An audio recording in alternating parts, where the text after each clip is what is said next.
despite the long downtrend, but a true bear market will follow after this grand finale. The video even explains why targets of 10K might never happen. The basis of this analysis centers around a possible Wave 4 correction ending and a dramatic Wave 5 beginning. Before I deep dive into why I believe Bitcoin is where it is in its market cycle, and it's not where the masses think it is, I will cut to the chase by validating the possibility of my target with evidence. The simplest justification for the target is a projected Fibonacci extension to 1.618. The 2018 Bitcoin bear market cycle began when CME BTC futures launched in December 2017. For the bulk of this analysis, I'll be using the CME BTC chart. Drawing a Fibonacci extension from the very open of the BTC CME chart to the 2018 bear market bottom perfectly projected the 2021 Wave 3 peak. Another 1.618 extension from the 2021 high to the current 2022 low projects a possible high of, you guessed it, 161,800 per BTC. Interestingly, 161K Bitcoin is 100K multiplied by the golden ratio of 1.618. In Elliott wave theory, Fibonacci ratios are common termination points where each wave can end, but more on that later in this video.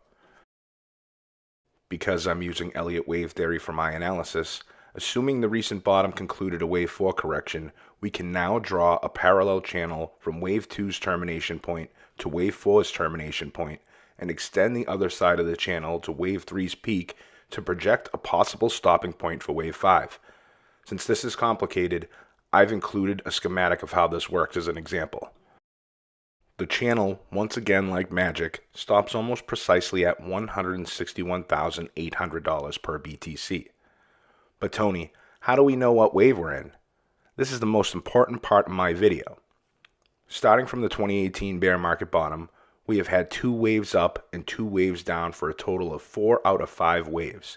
In Elliott wave theory, motive waves always move in fives, with odd-numbered waves moving with the trend and even-numbered waves moving against the primary trend. According to the Elliott wave guideline of alternation, Wave 2 and Wave 4 should feature unique corrective behavior.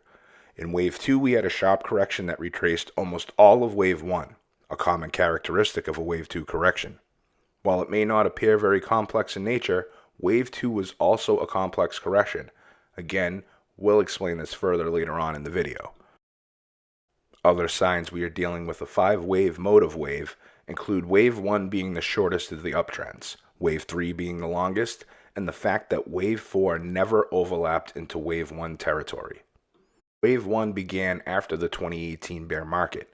We know this was a true bear market because BTC USD corrected a full 84% from peak to trough. Further counting out the entire bear market makes the corrective behavior much more clear. The A wave down was itself a minor ABC correction. At the height of the B wave, Bitcoin began to form a descending triangle in a bear market. Triangles only appear in the wave prior to completion of a move, which let the market know that once the C wave ended, the bottom was in. Projecting a bottom target using an extension of the A wave results in roughly 3,200 per BTC. From the bottom, a Wave 1 appears when no one expects it, and it reminds the market that the asset is not dead despite the long downtrend. Each bullish wave up forms as an impulse with 5 subwaves. Wave 3 of the subwave is extended with the 5 clear subwaves of its own. Once again, the Wave 1 rally stopped at an important Fibonacci level, precisely the 0.786 retracement level. Next, we have the first correction following the start of a new bull market. During a Wave 2, sentiment believes that the bear market isn't yet over and that new lows are possible. Although the correction was shorter than what we saw in Wave 4, Wave 2 was much sharper. It was also complex in nature. While regular corrections are labeled as ABC in Elliott wave theory, complex corrections are labeled as WXY and sometimes Z. WXY connects each minor zigzag correction labeled as ABC. Yet again, the Wave 2 rally fizzled out at the 0.786 fib level. Because Bitcoin withstood the onset of the COVID pandemic and didn't make a new low, This told the market that the direction next would be up, and this also caused more participants to jump in on the trend than ever before. This is exactly why wave 3 tends to be the longest and strongest of all 5 waves. Because each wave was extended, all subwaves have a clear 5-wave count on their own. The rally this time stopped out at the 1.618 Fibonacci extension from the 27 all-time high extended to the bear market bottom in 2018. Although it might not have felt like a very flat correction, Bitcoin might have completed an expanded flat in its wave 4 placement.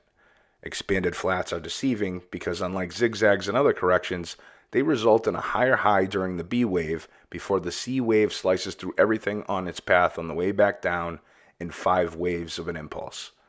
Much like impulse waves up, the extended wave 3 has clear 5 subwaves down. And even though the correction had many different phases, overall the correction is considered simple due to its ABC corrective pattern. So what then comes next in Bitcoin? If our wave 4 correction has ended and wave 5 has begun, Bitcoin's bull market should continue and continue with strength to the upside. Considering the significant bearish sentiment and the fact that impulses in Bitcoin tend to last no more than 3 to 6 months, the peak of the bull run could be coming in 2023. So, how do we know that a new bullish impulse is beginning? Waves and their timing appear to be cyclical in nature to some degree. Cycles come in harmonics of halves and thirds. Using a 1/3 harmonic, we can see that there are 3 major corrections between the bear market bottom and now. A larger cyclical wave appears to be helping pick up Bitcoin in a more dramatic way. Zooming out further, we can see the cyclical nature of the larger bull cycle dates all the way back through the entire history of Bitcoin. Each time the cycle reached a new low in terms of timing, it also touched the bottom of a logarithmic buy zone. The first cycle in Bitcoin saw a 50,000% ROI rise. The second cycle had 10,000% ROI. The third cycle had a grand total of 1,800% ROI for its rally, reaching $161,800 from the current Bitcoin wave 4 low would be a little more than a 900% increase